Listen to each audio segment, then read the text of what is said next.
com a professora Catarina. É um prazer conhecer a professora Catarina, a professora Luciene, que indicou a professora Catarina, para falar sobre diversidade na aprendizagem, inclusão social e acessibilidade do ensino remoto em tempos de pandemia e o impacto na saúde mental.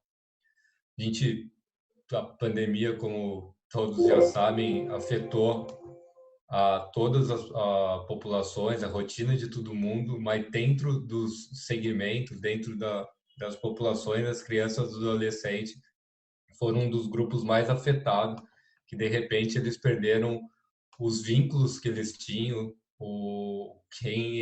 a comunidade deles, eles perderam, ficaram um tempo sem ensino e agora voltam com um novo formato que é remoto, sem quando vão saber quando que vão voltar. Algumas escolas estão voltando aos poucos no presencial. A professora Catarina é formada em pedagogia pela Universidade Federal de Pernambuco, especialização em gestão pela Unicap, mestrado pela Universidade Federal da Paraíba, pesquisa sobre conflito na escola com ênfase no bullying, e é professora atualmente da Universidade Federal de Pernambuco e membro do grupo de estudo e pesquisa de educação moral pela Unicamp e Unesp. É um prazer te conhecer nessa manhã, professora Catarina, para falar desse temática tão presente e que vai perdurar por um bom tempo ainda na nossa sociedade, e os impactos que virão, principalmente na saúde mental, ainda estão por vir. Então, seja bem-vinda, seja acolhida nessa manhã. Bom dia a todos, né? Quase chegando a boa tarde. Eu queria dizer que é uma alegria enorme poder estar conversando com vocês nessa manhã sobre um tema que a mim preocupa muito, que são os impactos desses tempos pandêmicos no desenvolvimento, sobretudo das nossas crianças. Eu sou professora da Universidade de Pernambuco, né, onde atuo na área de educação infantil e de desenvolvimento infantil. Então, nessa perspectiva, eu tenho me debruçado já há alguns anos da minha vida, né, tanto na minha pesquisa de mestrado como de doutorado, ao desenvolvimento moral, e nos últimos anos tenho centrado as minhas reflexões ao desenvolvimento moral das crianças pequenas, mas a gente não pode pensar o desenvolvimento moral apartado de qualquer reflexão que não seja dessa inteireza que é a criança, né? Então, a criança, como nós, também adultos, são seres completos e complexos. E é dentro dessa completude e dessa complexidade que a gente vai conversar hoje. Deixa eu só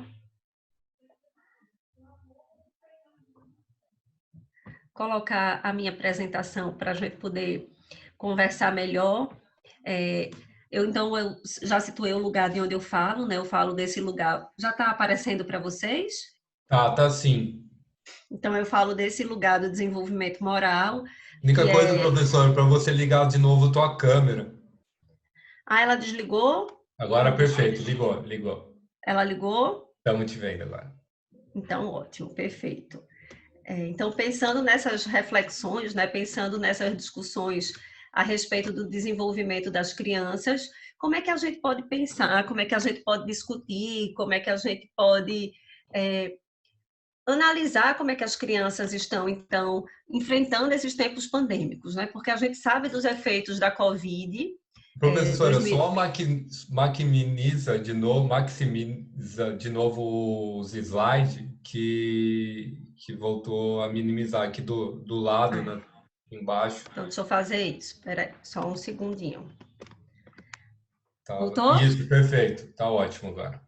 Então, pensando sobre isso, né, a gente tem que primeiro refletir que nós vivemos um momento específico de estresse coletivo bastante intenso, que esse tempo da pandemia, esse tempo da Covid traz para nós um efeito estressor bastante significativo.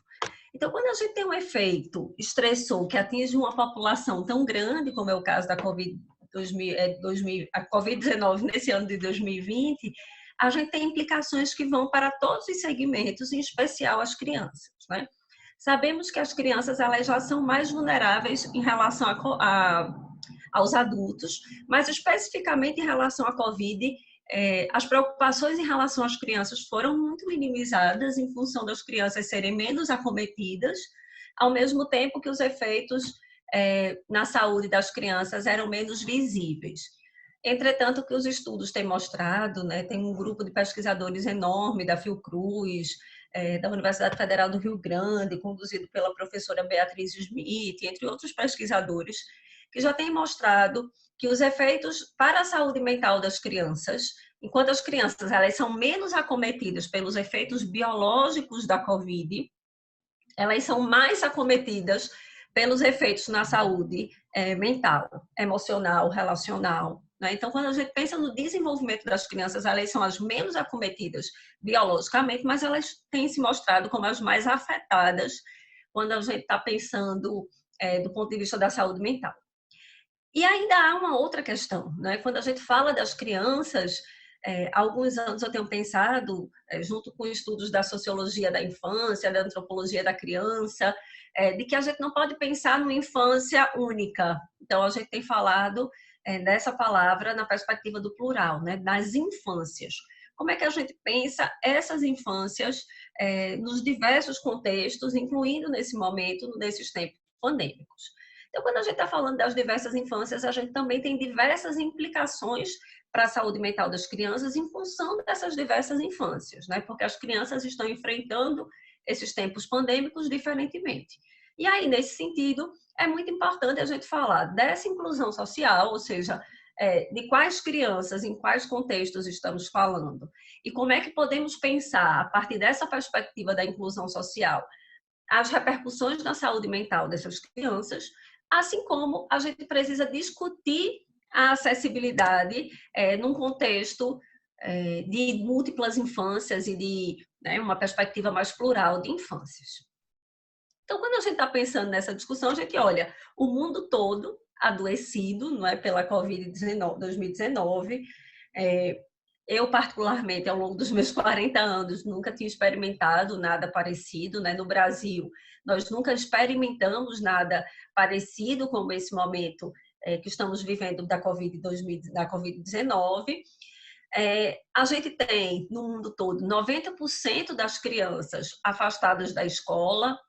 Nesse exato momento, esse percentual é muito impreciso, porque a gente está vivendo um momento de retomada das aulas em muitos lugares, mas de suspensão dessas mesmas aulas em muitos outros, como é o caso do Canadá, que há 3 meses tinha retornado às aulas presenciais e que agora volta para um lockdown.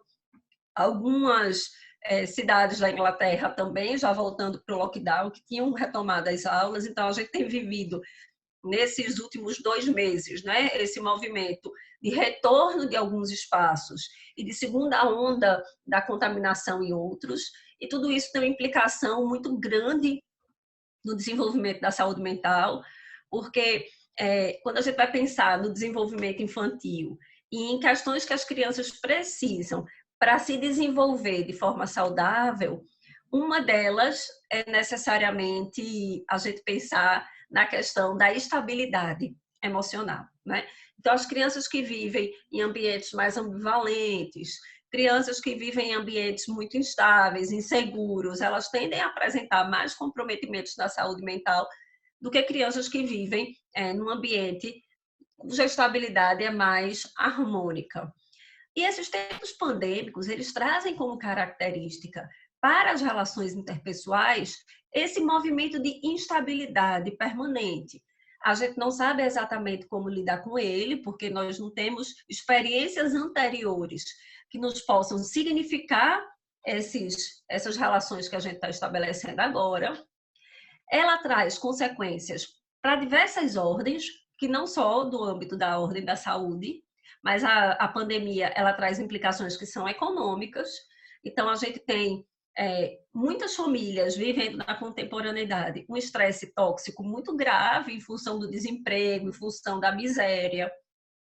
Então, a gente tem pensado nessas questões. Uma pesquisa recente que eu estou realizando com estudantes de graduação, né? E eu perguntava, licenciandos, e a gente perguntava para os nossos estudantes quem tinha sido acometido pela Covid-19, e me tocou muito o relato de um estudante, ao responder um pouco como é que a gente fazia uma pergunta, não só dele, mas da família, das pessoas de referência, então, na nossa coleta de dados, e me chamou muita atenção quando ela colocou, né, que ela não tinha sido acometida pela Covid-19, mas ela tinha sido acometida pela miséria.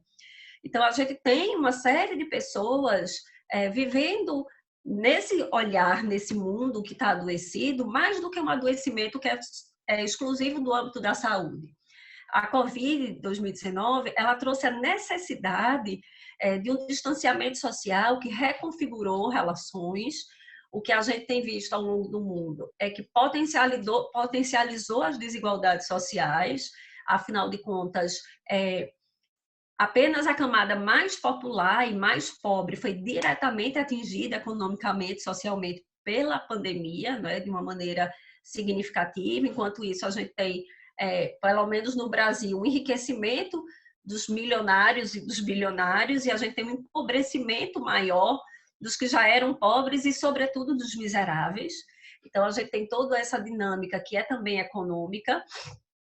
A gente tem uma implicação também do desemprego, que vai para além da ordem econômica, pela ordem da própria organização da família.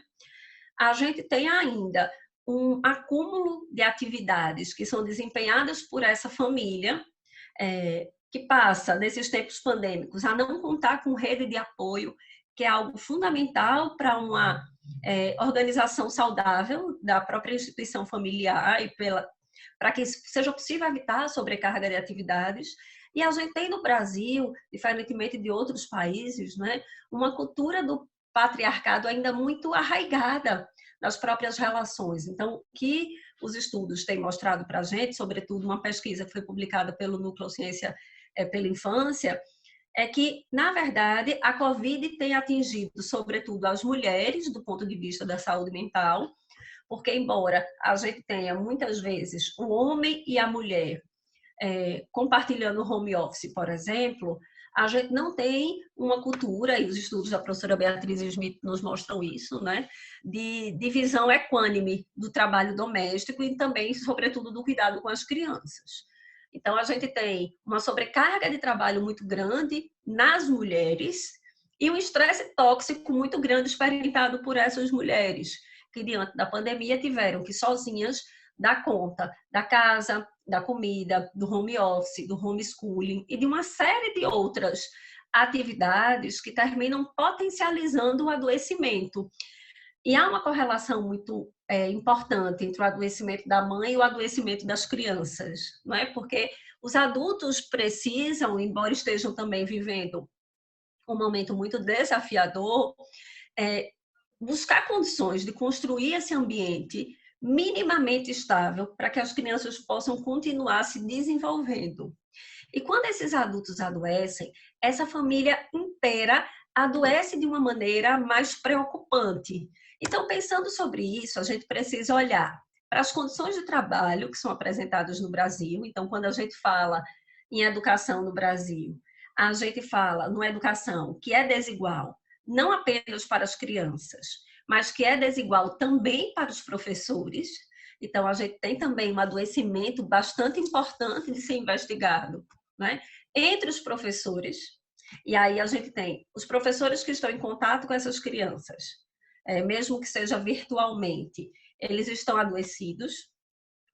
Essa família que também está em cuidado integral com essa criança, está adoecida.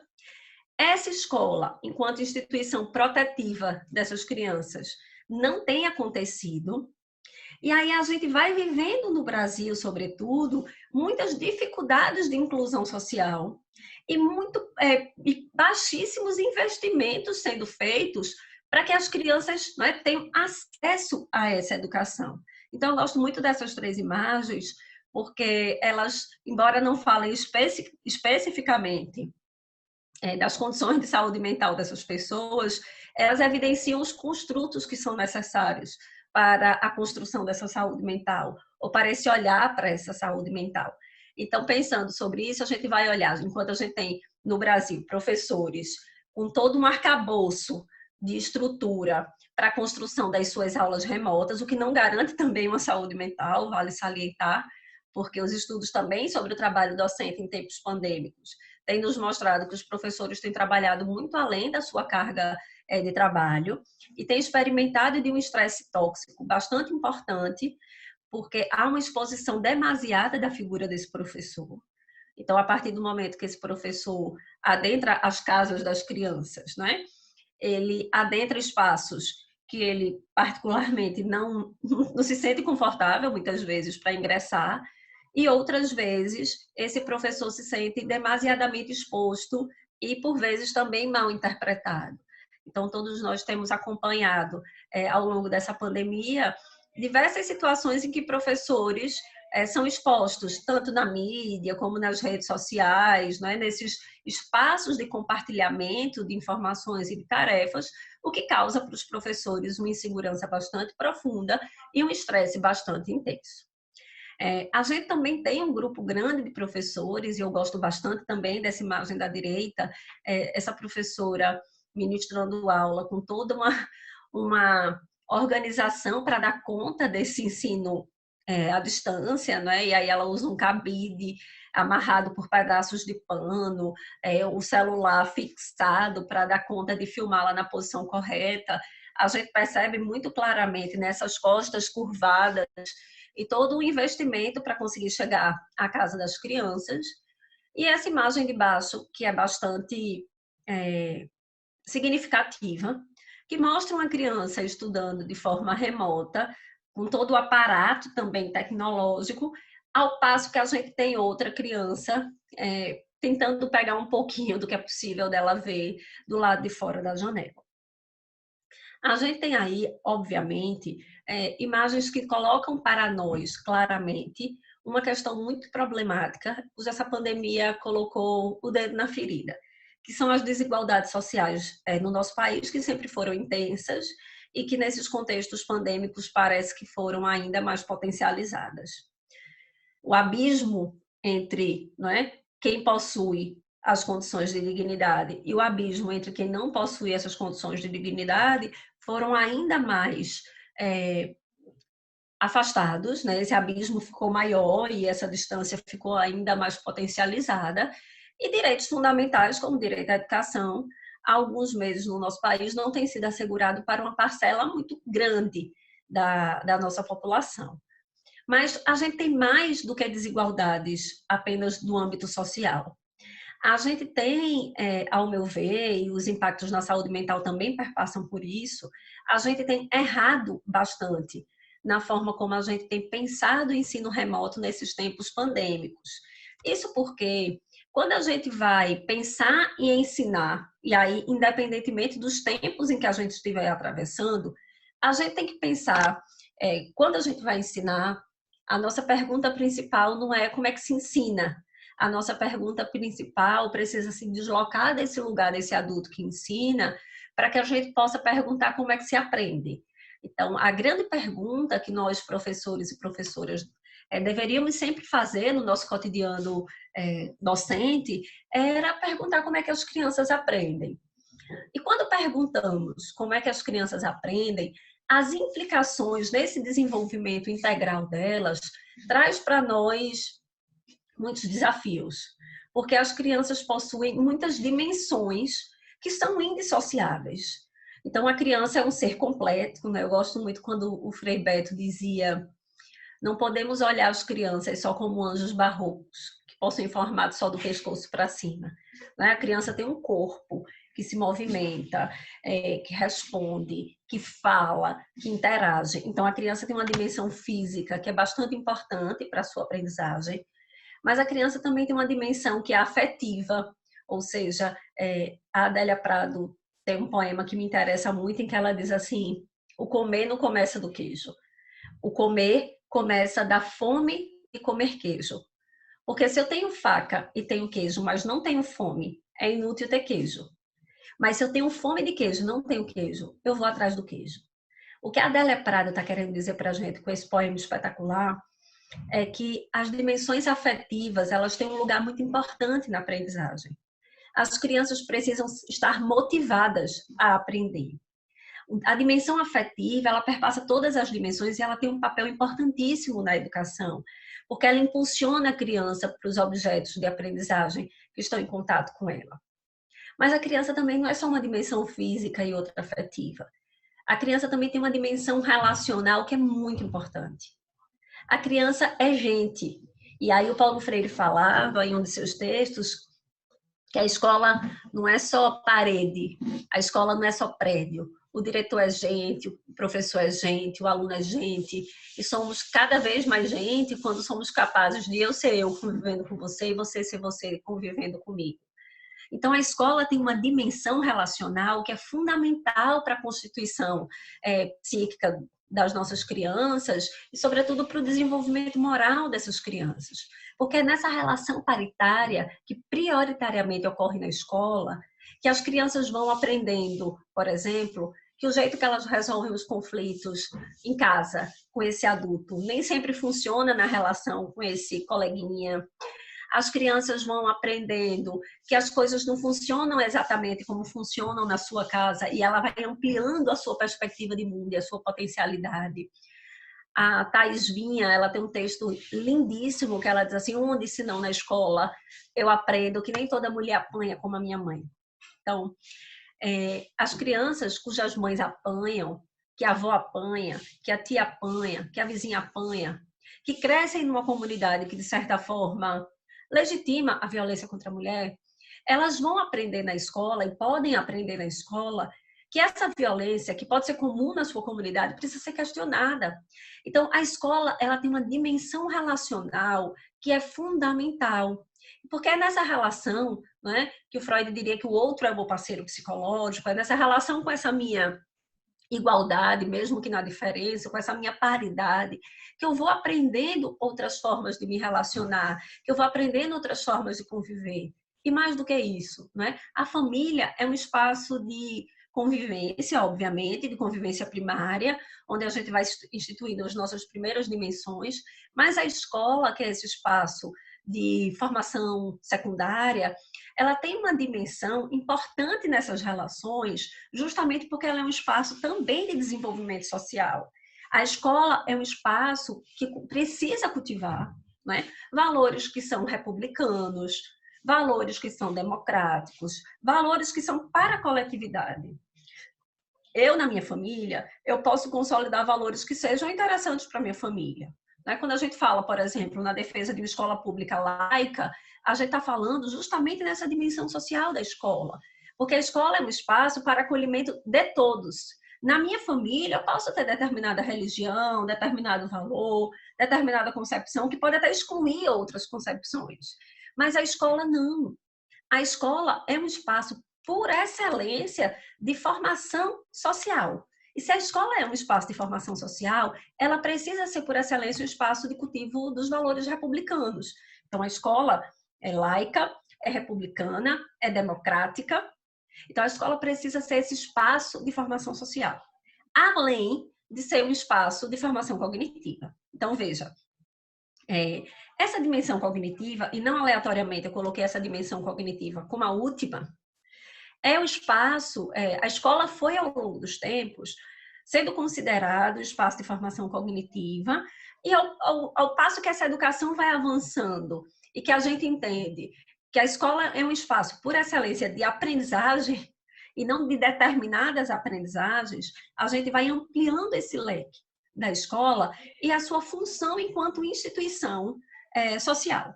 Inclusive porque se a gente limita a escola ao desenvolvimento cognitivo, se a gente limita a escola ao desenvolvimento dos conhecimentos tradicionais dos currículos, a gente limita a escola inclusive, a sua inexistência. Porque essas aprendizagens que ao longo dos tempos a escola foi centrando-se como espaço privilegiado, por exemplo, de aprendizagem da matemática e determinados conteúdos da língua portuguesa, esses conteúdos hoje eles estão muito mais acessíveis. E a escola vai cada vez ganhando mais corpo, porque a escola não é um espaço só de transmissão de determinadas informações acumuladas pela cultura ao longo do tempo, mas porque a escola é um espaço da crítica, a escola é o espaço da formação integral. A escola é o espaço do desenvolvimento coletivo. A escola é o espaço dessa relação, que é física, que é afetiva, que é relacional, que é social, que é cognitiva, e que toda essa relação é indissociável. E aí, a gente entra em tempos pandêmicos. E quando ingressamos em tempos pandêmicos, ingressamos num momento em que as crianças são impedidas de ir à escola. E quando as crianças são impedidas de ir à escola, elas são impedidas desse desenvolvimento que ocorre nesse espaço, prioritariamente nesse espaço. E as consequências dessa pandemia, desse distanciamento social, elas vão para além do currículo tradicional. Agora, acontece que o que a gente tem visto é que essa discussão desse tempo pandêmico e dessa educação remota que tem sido ofertada a essas crianças ao longo desses 7 meses em que a pandemia se instaura em território brasileiro, não tem levado em consideração os aspectos, por exemplo, da igualdade e da equidade na garantia de direitos. Ou seja, essa educação remota que tem sido ofertada no nosso país durante esse tempo pandêmico, e vejam, a gente já está há mais de um semestre em tempos pandêmicos, e quando a gente fala de crianças, esse tempo todo é um tempo muito grande, porque a gente sabe que o tempo cronológico, ele tem que ter uma relação com o tempo de vida. Então, por exemplo, eu, que sou mãe de 3, tenho uma criança de 8 anos e tenho 2 crianças de 2 anos e 6 meses, que estão vivendo essa pandemia quase que um quarto das suas vidas. Um quarto das suas vidas está em distanciamento social. Esses dias eu pude entrevistar uma mãe de uma criança de 1 ano e 4 meses, que me relatava o fato da filha sequer entender que existem outras crianças, por exemplo. Eu sei que uma criança de 1 ano e 4 meses ainda é muito egocêntrica, mas como ela não tem ainda a possibilidade de ver outras crianças, de se relacionar com outras crianças, de brincar com outras crianças, por mais que o seu desenvolvimento ainda não seja, né, consolidado nessas questões, mas a gente não espera consolidar para oportunizar, pelo contrário, a gente oportuniza para que a criança possa expandir as suas percepções de mundo, né? Ela não sabe que tem outras crianças, que existem outras crianças. Porque há 7 meses, ou seja, a metade da sua vida quase, ela convive com o pai, a mãe e a criança. Então, uma criança de 1 ano e 4 meses que está 7 meses em distanciamento social, ela traz repercussões para o seu desenvolvimento importantes que precisam ser discutidas. Quando a gente está falando do desenvolvimento das crianças e desses tempos pandêmicos e do que lhes é ofertado nesses tempos pandêmicos, a gente tem que falar, por exemplo, das crianças que são filhas únicas. As crianças que são filhas únicas trazem impactos para a sua saúde mental que diferem das crianças que têm irmãos, por exemplo. As crianças que ainda conseguem conviver, né? Que na família moram outras crianças, a gente sabe que tem muitas famílias que moram primo, prima, amigo, né? Que são famílias, sobretudo famílias populares, em que várias pessoas residem no mesmo espaço. Elas têm impactos para a saúde mental que nessa ordem das relações diferem de outras crianças que estão isoladas sozinhas, mas que há outros problemas potentes dessa superpopulação em um cômodo específico. Então, a gente precisa, para discutir as questões de inclusão social, educação e pandemia, refletir sobre a perspectiva da igualdade e da equidade. Eu não posso tratar todas as crianças e pensar nos impactos para a saúde mental dessas crianças como se elas compusessem um todo homogêneo, o que não é verdade. A gente também não pode fazer recortes apenas da ordem da condição social. A gente também não pode fazer recortes que desconsiderem a condição social. A gente precisa ir fazendo recortes e oportunizando para essas crianças outras possibilidades de relação. É por isso que a gente precisa criar e desenvolver ações que permitam a participação da sociedade e a escuta ativa dos pais, das mães, das famílias, dos profissionais da educação, dos profissionais da saúde, para que a gente possa pensar não só numa educação remota, mas na possibilidade de construção de dignidade, independentemente das suas condições. A gente não pode pensar nesses tempos pandêmicos apenas em favorecer aulas que garantam que as crianças, por exemplo, vão aprender a somar e a diminuir. A gente precisa pensar em momentos interativos, conduzidos pela escola, nas quais as crianças vão poder experimentar outras relações, que sem essa mediação da escola, mesmo que a distância, não fosse possível. Então, a gente precisa falar de acessibilidade. E quando a gente fala de acessibilidade, a gente fala de um movimento no qual a distância não pode ser a única solução para esses tempos pandêmicos. E o que a gente tem visto, infelizmente, nesses tempos remotos, é que ou a gente entende a educação como a educação à distância, ou a gente entende a educação como nada. Então, a gente tem um grupo grande de escolas particulares que atende crianças de classe média e de classe média alta, acreditando piamente que o ensino remoto é exclusivamente online, e muitas delas sobrecarregando as crianças com esses tempos de tela, inclusive desconsiderando recomendações importantes para o desenvolvimento dessas crianças, como a exposição às telas. E a gente tem um grupo grande de escolas também, muitas delas públicas e muitas delas também particular, porque a gente sabe que a gente tem escolas particulares de todas as condições sociais, não é? Aqui no Nordeste, por exemplo, onde eu moro, é muito comum a existência de escolas que nós chamamos de bairro, que atendem populações muito precarizadas, que cobram mensalidades muito precarizadas e que se instauram ali naquela comunidade como uma opção melhor do que a escola pública, às vezes muito estigmatizada. Então, a gente tem uma acessibilidade educacional desses tempos pandêmicos, ao meu ver, bastante comprometida, porque considerou apenas a educação à distância como uma solução para esses tempos pandêmicos, e ela ignorou ainda mais essas desigualdades que são sociais, mas ela também ignorou essas especificidades que são individuais. Então, eu lembro bastante do meu filho me dizendo esses dias que ele queria ir para a escola, porque ao ir para a escola ele era visto, ele era ouvido. Ele dizia assim: mãe, eu não quero mais aula online, eu quero ir para a escola, eu não quero entrar num espaço em que eu não sei, que as pessoas não me veem, as pessoas não falam direito comigo, né?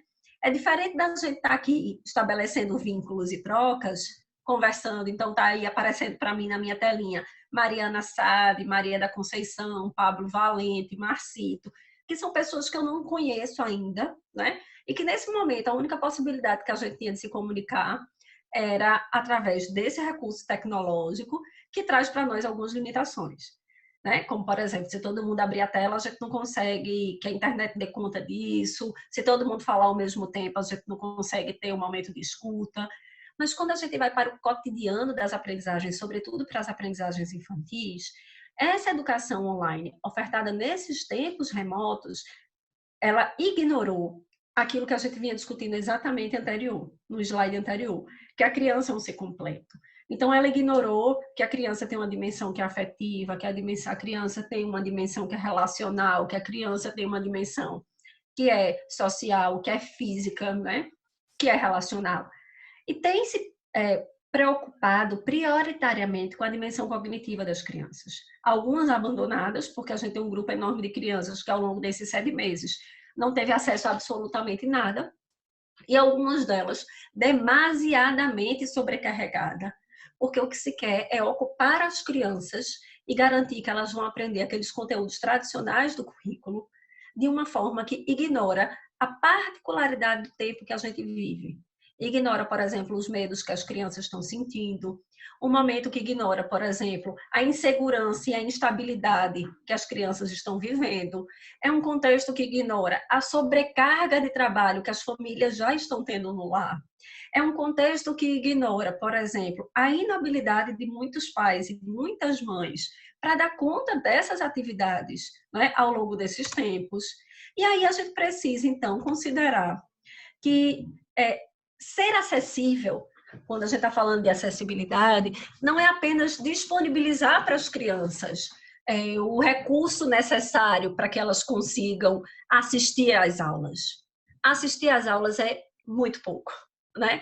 Então, um relatório publicado pelo Unesco há uns 2 meses mostra para a gente que mesmo quando as crianças têm a tecnologia necessária e as ferramentas disponíveis em casa, as crianças podem não ser capazes de aprender remotamente por meio dessas plataformas, justamente por conta desses outros fatores que eu invocava, que são fatores domésticos, né? Então, a gente tem crianças sendo vitimizadas violentamente. A gente, na palestra anterior, discutia especificamente sobre a violência sexual, mas os números de violência para com a mulher aumentaram absurdamente nesses tempos pandêmicos. Curiosamente, em relação às crianças, eles não têm aumentado do ponto de vista da denúncia na mesma proporção, mas a gente sabe que as crianças são muito vulneráveis e, na verdade, o espaço de maior insegurança para elas, infelizmente, são os lares. Então, a não denúncia não significa que não aumentou a violência contra as crianças. Então, a gente tem uma série de questões envolvidas aí, mas a gente tem crianças colocadas com a obrigação de realização de tarefas domésticas, outras crianças que precisam trabalhar, outras crianças que têm um ambiente muito ruim para aprendizagem, então um ambiente em que as mães estão sobrecarregadas, ou crianças em que experimentam a violência conjugal, crianças que experimentam a violência contra elas próprias. E aí, nesse sentido, ainda há um grupo grande de crianças que também tem falta de apoio para seguir o currículo online. Então, a gente tem crianças que têm essa falta de apoio, seja porque os seus pais não têm condições, não sabem, ou seja porque os seus pais não sabem o conteúdo, ou seja porque os seus pais não têm condições afetivas de dar conta dessa relação, né, de ensino e aprendizagem. A gente tem visto que para a gente também entender esse tempo, olhar para outros tempos, né? A gente vinha vivendo uma terceirização da educação das crianças bastante intensa, e aí a gente vê muitos pais que sequer, né, nesse momento inicial de pandemia, sabiam como lidar com seus filhos, sabiam as dificuldades que seus filhos tinham, não experimentavam. Eu não estou aqui fazendo julgamento, né, a respeito de que os pais abandonavam seus filhos, a minha fala não é nesse sentido, mas as dinâmicas de trabalho e as dinâmicas relacionais foram construindo outras formas de exercício de maternidade e paternidade que precisam ser estudadas e que tiveram muitas implicações para a saúde mental nesses tempos pandêmicos. Então, pensando sobre isso, a gente vai entendendo que esses tempos pandêmicos apresentam limitações importantíssimas e que precisam ser discutidas porque as suas implicações vão para além da aprendizagem conceitual, formal. Elas trazem implicações, sobretudo para o âmbito da saúde mental das crianças, sobretudo porque elas privilegiam as aprendizagens tradicionais do currículo. Então, a gente tem desenvolvido uma pesquisa em andamento para pensar um pouco como é que as crianças, o que é que as crianças têm aprendido nesses tempos pandêmicos, dando voz e vez às crianças, né, escutando as crianças. Então, quando a gente pergunta para elas sobre o que são suas aulas online, elas trazem basicamente experiências de nós estudamos sobre adição, nós estudamos sobre multiplicação, e o que é que vocês discutem, o que é que vocês conversam com as professoras, né? A gente tira as nossas dúvidas, a gente, quando não sabe, pede para ela explicar diferente, ou algumas delas não têm momento interativo com a professora, porque esses momentos de experiência remota têm se reduzido a aulas gravadas, não é? A videoaulas. E a gente experimenta, sobretudo, nesses tempos pandêmicos, o que também não vale salientar, não é marca só desses tempos pandêmicos, uma negligência para o bem-estar discente e docente. Então, quando a gente vai olhar as relações de ensino-aprendizagem, a gente vê pouquíssimas ações e políticas sendo direcionadas para o bem-estar, que não marcam apenas esse momento contemporâneo.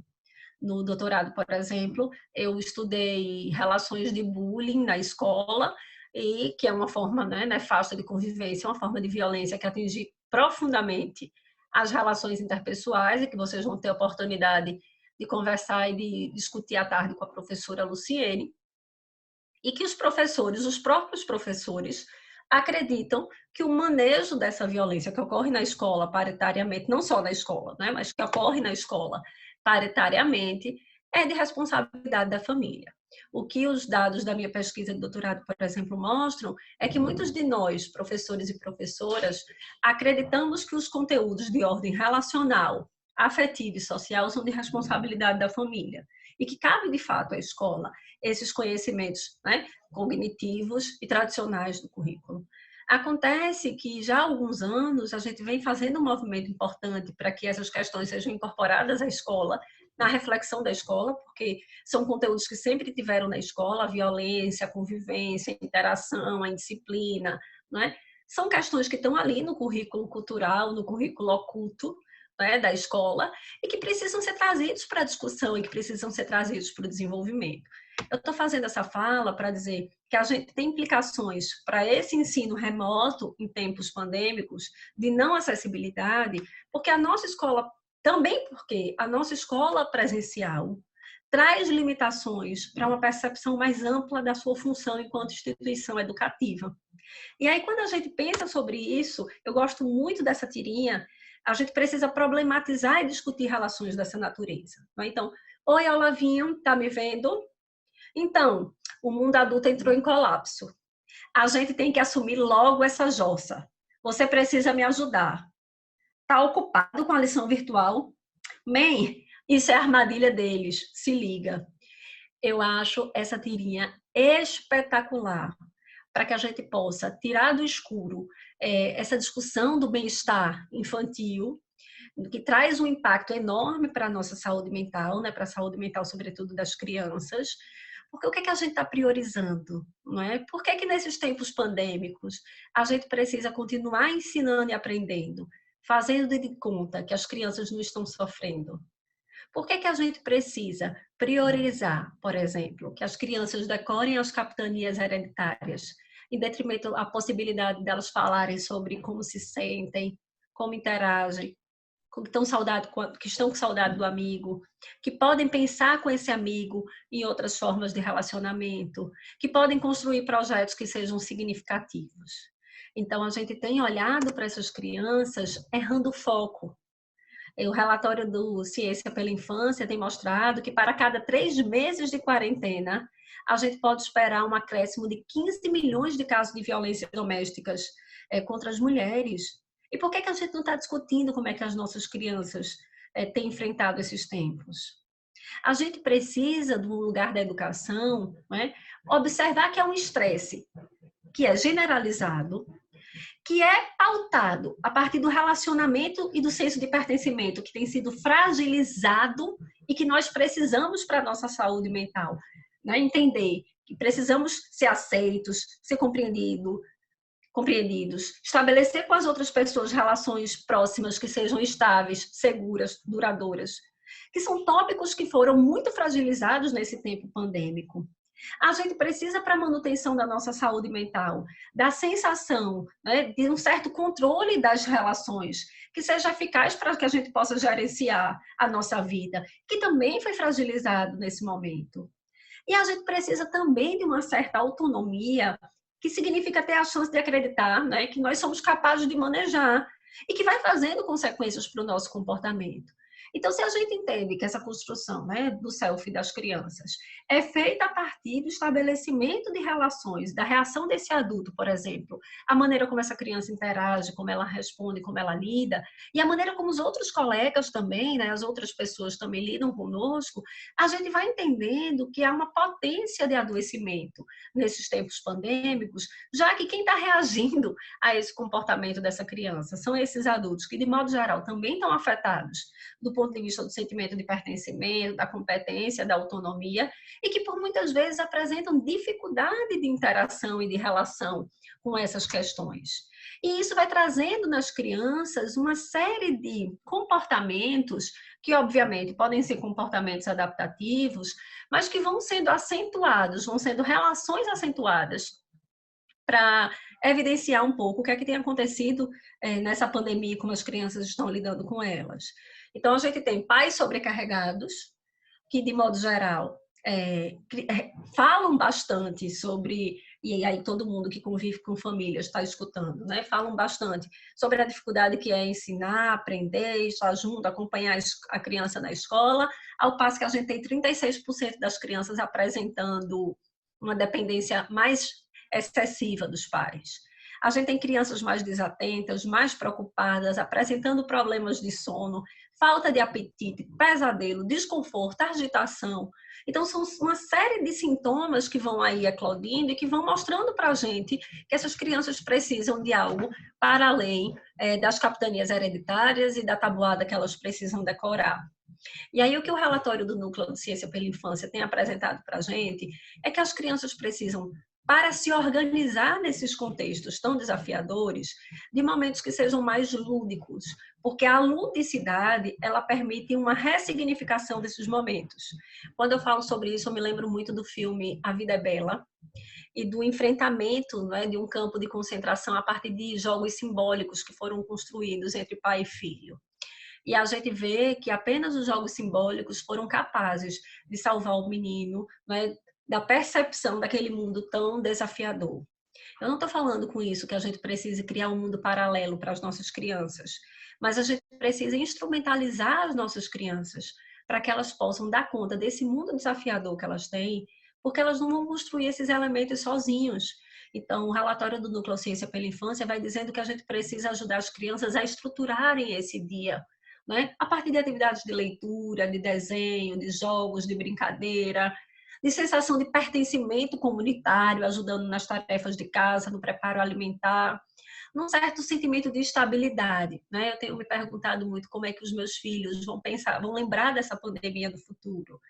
E acho que é algo que a gente tem que perguntar para as crianças, né? Imagina que você fosse um adulto, como é que você contaria esse tempo? E quando a gente, para os seus filhos, né? E quando a gente dá voz a essas crianças, a gente vai escutando um pouco das angústias que elas estão enfrentando, a gente vai escutando um pouco dos medos que elas estão enfrentando, e a gente vai criando dinâmicas e alternativas para que esses medos possam ser trabalhados, para que esses medos tenham um espaço de acolhimento, para que esses medos sejam validados, mas sejam oportunizadas outras possibilidades de lidar com ele. E aí, quando a gente vai, então, pensando no que as crianças precisam de fato, a gente vai compreendendo que elas precisam de fato de ajuda para viver esse momento, que para elas é tão desafiador. E aí uma outra tirinha do Tuta que é muito legal, é quando ele diz assim, Tuta, o que está fazendo? Aulas online, para não atrasar meu futuro. E que tal uma pausa para o presente? Tem sol batendo ali. Outra hora, agora eu estou desenvolvendo slides sobre vitamina D. Então, eu penso que esses tempos remotos precisam ressignificar aquilo que eles consideraram, né, aquilo que as escolas têm considerado, aquilo que as políticas educacionais tão precarizadas nesse tempo atual, mas mais precarizadas ainda nesse tempo remoto, têm trazido como relevantes e importantes para o desenvolvimento infantil. Por mais que seja desafiador, o belo ainda está aí, né? A Vida é Bela mostra isso para a gente. O belo ainda pode ser construído, o belo ainda pode ser criado. Quando as crianças abrem a janela e veem que, apesar de não poder ver a avó, elas podem ver o sol, elas podem esperar, talvez, o canto do pássaro. Nem todas as crianças podem esperar o canto do pássaro, mas elas podem construir imaginários de pássaro, elas podem construir imaginários de ludicidade, elas podem construir experiências de se constituir família e de construir uma intimidade maior em família, e de sentimento de pertença. Elas podem construir outras experiências que talvez elas não tivessem se estivessem na escola. Elas podem aprender outras coisas, a fazer bolinho de chuva, elas podem aprender a catar o feijão, elas podem aprender outras coisas que fazem parte do seu cotidiano e que vão lhe ajudar a configurar. A gente tem discutido e tem pensado como vai ser quando a escola voltar.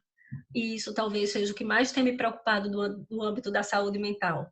Porque a gente tem passado, ao longo desses 7 meses, muito tempo falando do que vai vir a ser e pouquíssimo tempo falando do que já é. Acho que a pergunta não vai ser a pergunta mais importante para que a gente possa discutir a saúde mental dos nossos pequenos e pequenas, não deve ser como é que vai ser quando eles voltarem para a escola. A pergunta mais importante que a gente precisa instrumentalizar nesse momento é como é que eles têm vivido a escola agora, nesse presente e nessa contemporaneidade. Então, a gente pensar que não é algo que seja possível de ser trazido uma receita, não é algo que seja possível da gente uniformizar, mas é algo que é extremamente relevante da gente pensar. A saúde mental das crianças precisa vir para o centro.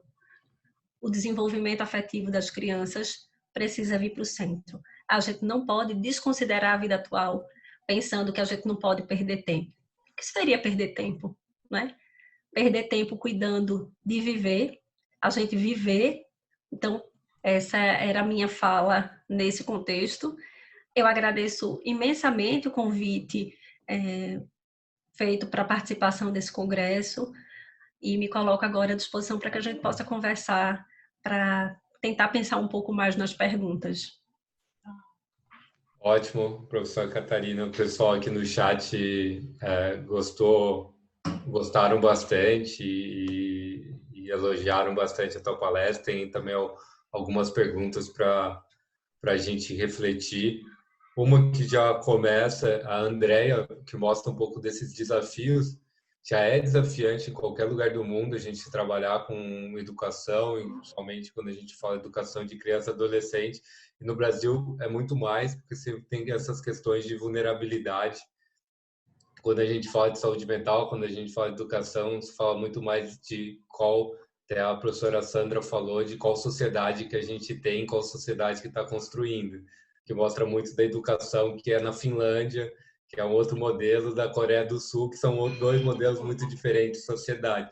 E ela fala aqui no Paraná, que é uma região considerada ainda rica do Brasil, na região sul, tivemos que lidar com falta de água e rodízios rigorosos, impossibilitando tarefas básicas de banho. Imagina como é afetado, então, a questão dessa educação remota.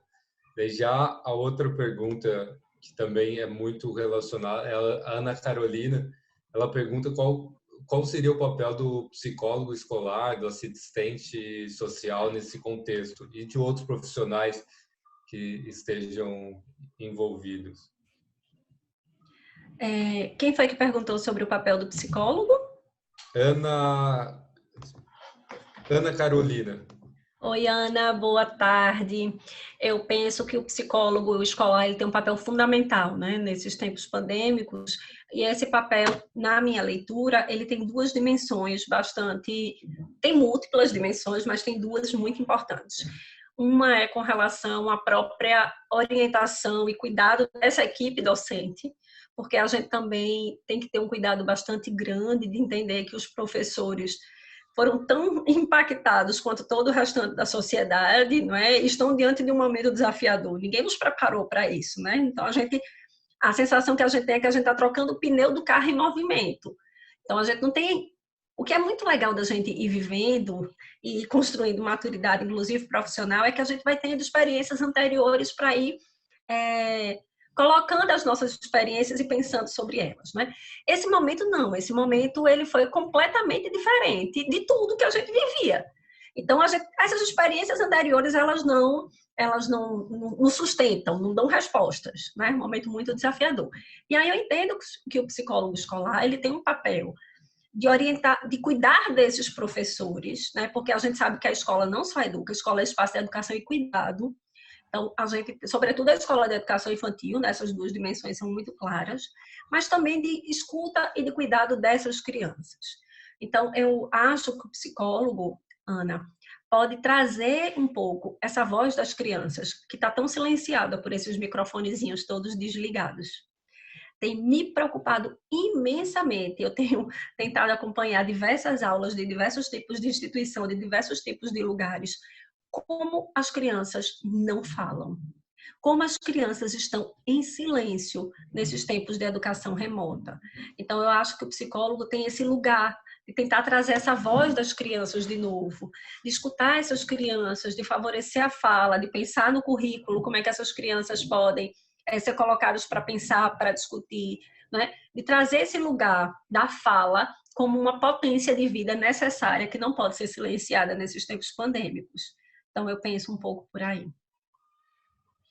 E acho que essa última questão que você fala, a questão da fala, eu acho que não é a gente vê nos cursos online que a gente oferece, nosso professor tem que quase implorar para as pessoas falar, que eu acho que elas vêm, acho que não sei se de trauma da infância, acho que tem várias relações que a gente tem que pensar nessa questão que é muito, muito mais Quantas vezes já foram silenciados, né? E por que se calam? Eu lembro de uma turma que eu tive eu sempre trabalhei formando professores, né? Sempre fui professora de criança, e já há muitos anos eu sou professora de formador de professores, sou formadora de professores, e eu certa vez tive uma turma na universidade que elas não falavam nada. Nada. Eu perguntava, elas ficavam em silêncio. Aí teve um dia que eu brinquei, eu disse assim, ai, gente, eu não consigo ficar no monólogo. Então, ou vocês vão falar, eu também vou ficar em silêncio, porque eu não sei falar sozinha, não. E aí eu fui criando estratégias, né? Toda aula eu começava com uma pergunta que eu lançava na aula anterior, e aí aos pouquinhos elas foram falando, no final elas trouxeram esse discurso, né? De dizer assim, professora, como é importante também aprender a falar. Tem um texto do Yves Delataille que eu gosto muito, que ele diz, não basta dizer às crianças que falem como se fosse a coisa mais simples do mundo. É preciso, né, dar-lhes condições de fala também. Então, eu acho que o psicólogo tem esse lugar, né, de tentar criar uma cultura de fala. A gente tem uma cultura do silenciamento na escola, é sempre silêncio, agora não, agora é a professora, né? Então, como é que a gente vai, então, construir uma cultura de fala? É claro que eu entendo, Pablo, que, sobretudo num momento como esse, né, em que a gente está aqui num contexto online, de uma série de limitações. Não dá também para todo mundo falar ao mesmo tempo. Mas na sala presencial também não dá para todo mundo falar ao mesmo tempo. E o que é que a gente vai fazendo? A gente vai criando acordos, a gente vai criando regras a partir dessa necessidade, a gente discute com as crianças por que é que não podem todas falar ao mesmo tempo. Então, a gente vai fazendo todo um trabalho que é de formação. Aqui na aula remota também. E aí, ao invés de dizer todo mundo entra em silêncio, é uma regra que já foi construída de cima para fora, autoritária, a gente vai construindo as regras com as próprias crianças. Então, como é que a gente vai, né, então, discutir isso? Como é que a gente vai, então, a fazer para que a nossa aula seja melhor? Todo mundo podendo falar. Mas se todo mundo falar ao mesmo tempo, ela não fica melhor. Como é que a gente vai fazer para que ela fique melhor? Só que a gente não tem essa cultura democrática nem na escola presencial. Como é que a gente pode estabelecer essa cultura democrática, então, numa escola remota, né? Então, são questões que estão na nossa origem que precisam ser discutidas para que a gente possa enfrentar esse momento. Ótimo. E a Nadija já faz a pergunta, agradece e sente muito contemplada de você levantar questões sociais e outros aspectos de quando você envolve saúde mental e educação, que muitas vezes a gente fala, mas esquece de colocar isso quando está num atendimento. Ela fala, você comentar a importância de trabalhar a saúde mental do jovem em rede, e ela como assistente social, desse papel do assistente social, mas também a gente não esquecendo de todos os profissionais e da rede envolvida, dessa importância que você falasse, e da questão da saúde mental do jovem. Como que você vê que vai ser, qual será o apoio necessário para a saúde mental desse aluno quando ele retornar ao presencial, ou mesmo que o impacto a gente vê que eles vão ocorrendo, mas já está pelo aumento de casos de depressões, de pesquisa que mostra. Qual o apoio que vai ter está tendo para esse jovem de saúde mental que já era escasso antes no presencial e agora no remoto tem alguma coisa que está sendo feita? E como você vê para esse jovem no futuro quando ele está presencial, principalmente esse jovem de vulnerabilidade que a gente sabe que ainda falta muito essas conexões? Eu acho que, Nádia, o assistente social tem um papel importantíssimo, sobretudo quando a gente vai discutir essa questão das infâncias. Né? Quem são essas crianças a quem nós ensinaremos? Como vivem essas crianças a quem ensinaremos? Quais os mundos, os contextos e os sentidos que são construídos por essas tantas infâncias? Então, por exemplo, eu tenho participado de muitos protocolos de construção de protocolos de retorno, né, para as atividades presenciais, e em todos eles eu tenho tentado tratar essa perspectiva das infâncias, das suas diferenças. Então, a gente não vai voltar com todo mundo ao mesmo tempo. Eu penso que o ensino híbrido vai ser uma alternativa aí nesses momentos iniciais, mas a gente não tem resposta, sabe, Pablo? Essa é a grande questão, assim, quando me perguntam, por exemplo, o que é que vai precisar ser feito com essas crianças e com esses jovens quando eles retornarem? Depende do que essas crianças e esses jovens experimentaram nesses tempos pandêmicos. Acho que essa é a grande reflexão que a gente precisa fazer. Não dá para ter um protocolo único. E aí eu acho que o assistente social, o psicólogo, né, a equipe multidisciplinar da escola tem um papel muito relevante. Porque, veja, não dá para a gente pensar num protocolo único. Porque as experiências que foram vividas, por exemplo, pelos meus 3 filhos, nesses tempos de pandemia, diferem das experiências que foram vividas pelo meu vizinho nesses tempos de pandemia. E essas experiências, elas repercutirão nesse momento de retorno. Então, eu acho que esse momento de retorno precisa ser um momento de muito mais cuidado do que de reorganização curricular. As pessoas têm enlouquecido, né, com relação à contagem dos dias letivos, das horas letivas, do currículo, de como vai dar conta, 1 ano em 2, né, a proposta do Conselho Nacional de Educação. E aí o que eu tenho pensado é que nada disso faz sentido se a gente não olha para quem são as nossas crianças, para quem são os nossos adolescentes que estão retornando para as nossas salas de aula. Quem são esses nossos alunos que estão retornando para as nossas salas de aula? Eu estou no trabalho remoto também, a minha universidade está no trabalho remoto, e veja, o primeiro questionário que eu fiz com as minhas estudantes, eu estou falando estudante porque nesse semestre eu só tenho alunas meninas, né? Todas elas são mulheres, são do curso de pedagogia, eu tenho muitos meninos, mas nesse semestre nenhum. E aí, a primeira pergunta que eu fiz para as minhas alunas foi: como é que você vai assistir essas aulas? Então, eu fiz um formulário com uma série de perguntas, né? Como é que você vai assistir as minhas aulas? Então, por exemplo, eu tenho a maioria absoluta do meu alunado assistindo por telefone, por um aparelho móvel. Então, se você assiste aula por um aparelho móvel, você tem determinada condição de recursos de tecnologia que é diferente se você assiste por um computador. Se você tem um espaço na sua casa em que você pode estudar, é diferente de quem não tem um espaço no qual pode estudar, que tem que estudar ali na cozinha enquanto a mãe faz o almoço e etc. Então, a gente tem que trazer, acho que os protocolos de retorno, ao meu ver, no quesito saúde mental, tem que criar protocolos de escuta, que foi um pouco que foi também falado na palestra anterior.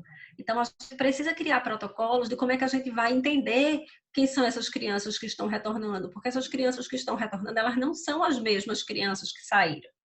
Então, entender, né, mas também não são as mesmas crianças porque elas aprenderam outras coisas, elas construíram outros conhecimentos, elas viveram outras experiências e elas vão retornar trazendo singularmente as repercussões de tudo isso nas suas vidas.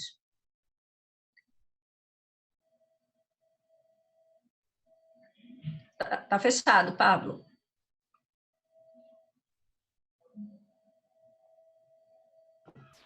A Jussara comenta aqui no chat que ela está se sentindo quase uma detetive de polícia na busca dos alunos e nesse desafio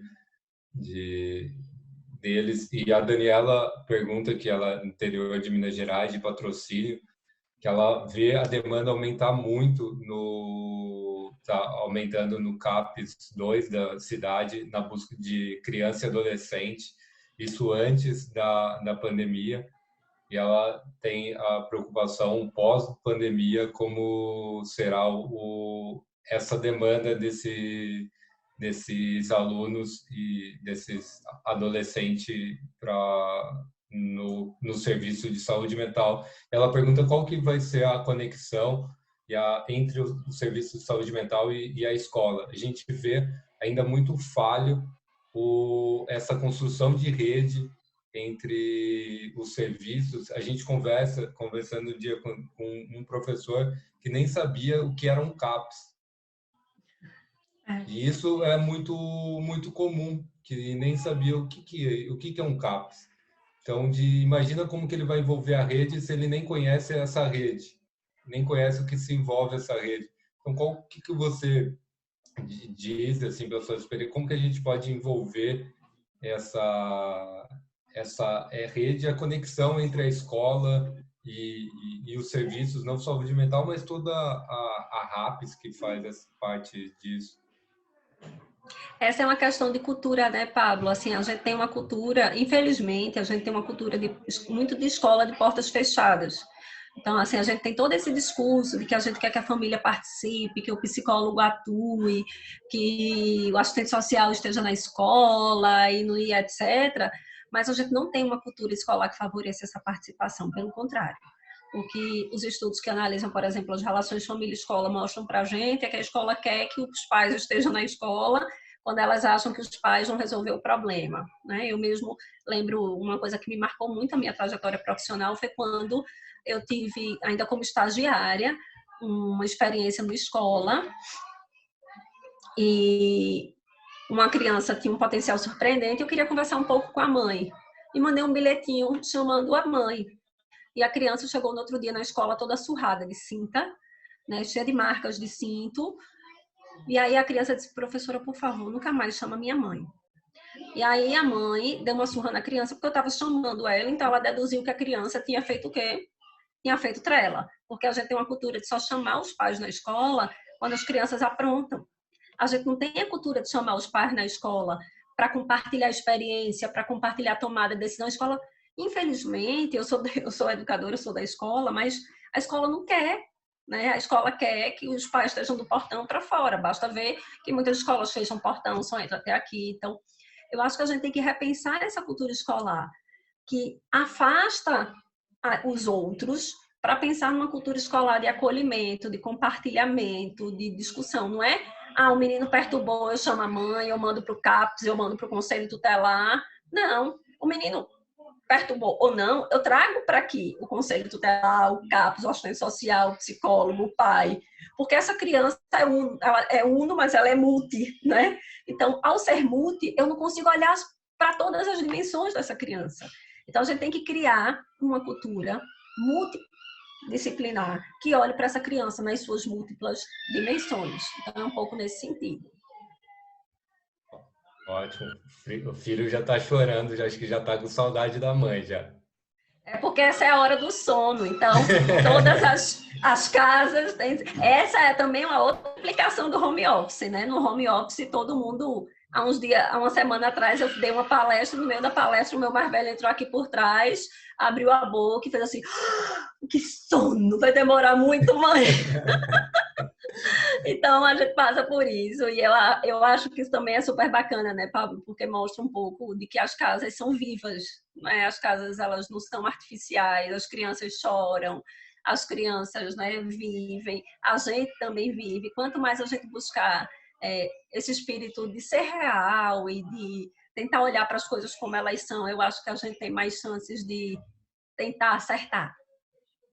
E eu acho que, para finalizar, acho duas perguntas importantes que você já começou. Como envolver a família nesse processo, onde a gente vê que dificulta muito desde o horário que marca as reuniões, muitas vezes marca quinta-feira às 3 da tarde.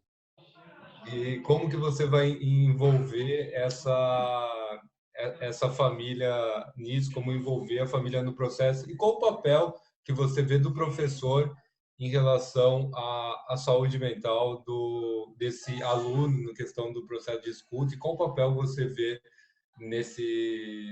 do professor? Eu acho que essa questão da família, eu até aparece aqui na minha tela uma amiga muito querida que é uma especialista nessa relação família-escola, que é Sandra, que eu admiro muito, né? E que faz uma série de pesquisas e de trabalhos sobre isso. Acho que a primeira perspectiva é a gente pensar na empatia, não é, Pablo?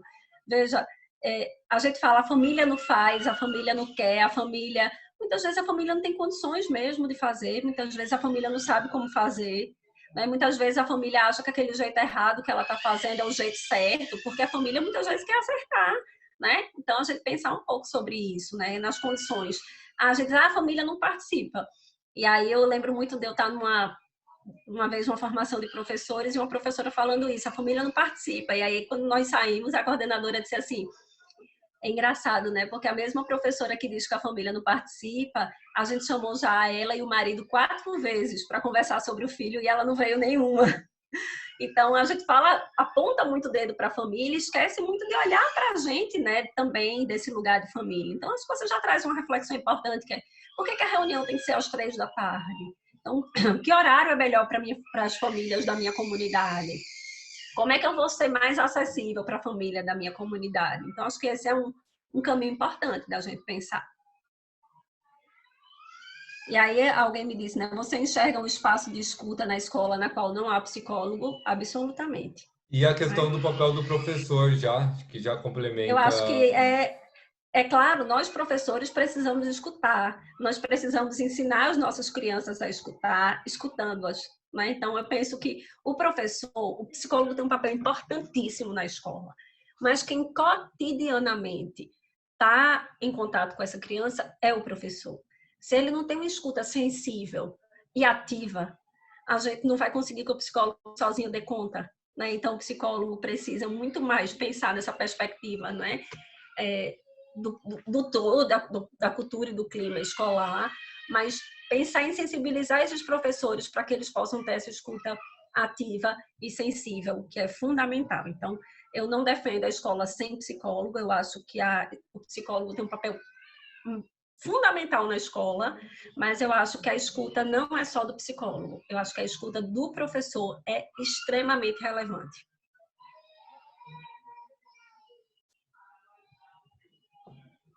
Ótimo, e eu acho que é importante dessa discussão que diferente escuta e psicoterapia são coisas diferentes e a gente tem que trabalhar com a realidade do Brasil, que muitos lugares não tem o psicólogos ou tem, igual se você for ver o percentual e quando ainda fala psiquiatras é menos ainda. Você pega nos rincões da Amazônia, chega a ter 400, 500, 600 quilômetros e não tem um psiquiatra. Muitas vezes você não tem muito psicólogo. Tem uma pesquisa que mais de 900 municípios não tem um psicólogo. E de psiquiatra, então, esse número chega a mais de 2.000 e poucos municípios. Então, a gente tem que trabalhar. Então, essa criança, ela não vai ter... Como que ela fica o suporte dessa criança imediato? Depois, quando você tem casos mais graves, você tem que ter essa... Por isso que o trabalho em rede é fundamental, né? Desse contato, quando necessário, você tem que envolver a rede. Mas como fica o primeiro contato? E tem um trabalho bem legal na atenção básica, que já estou até estendendo aqui, no Zimbábue, que chama Voz Ouvidoras. No Zimbábue é uma população de 20 milhões de habitantes, na África, um país pobre, viveu muitos anos numa ditadura, e tinha acho que 16 psiquiatras no Zimbábue para atender uma população de 28 milhões de habitantes, e, se eu não me engano, 150 psicólogos. E não davam conta da demanda, e ainda você vê que, às vezes, você tem um profissional, mas a pessoa não acessa porque não tem dinheiro para acessar esse profissional. E eles começaram a treinar um psiquiatra, Timbo Zimbo, que é o professor hoje da Universidade de Londres, treinar a voz para escutar no banco da praça as pessoas. E depois, quando as pessoas procuravam, mas muitas vezes a pessoa precisava ser ouvida. Então, claro, que o ideal era que fosse um profissional, mas não tem. Tinha 16 psiquiatras, uma população de 28 milhões de habitantes. Como que a gente vai fazer isso? O ideal é que fosse tudo open dialogue, que fosse tipo, a educação finlandesa, mas como que a gente vai fazer com a realidade hoje vivida? Então, acho que é uma discussão que a gente tem que ser posta, e muitas vezes, quando a gente traz novas abordagens, também a gente tem que trazer, seria também capaz para o Brasil, que a gente vive realidade diferente. Vou agradecer muito, professora Catarina, não sei se gostaria... Qual que seria a última pergunta de fechamento? Qual seria a tua escola do sonho? Como seria ela? A minha escola do sonho precisa de tão pouco, viu, Pablo? Seria uma escola que acolhe, que escuta e que pensa que a convivência tem que estar no centro das interações. É uma escola que reconhece que a aprendizagem se dá por relação, né? E que, se é por relação, a convivência é a primeira coisa que a gente precisa olhar, cuidar e pensar. Seria essa escola. Perfeito, professora Catarina. Muito obrigado.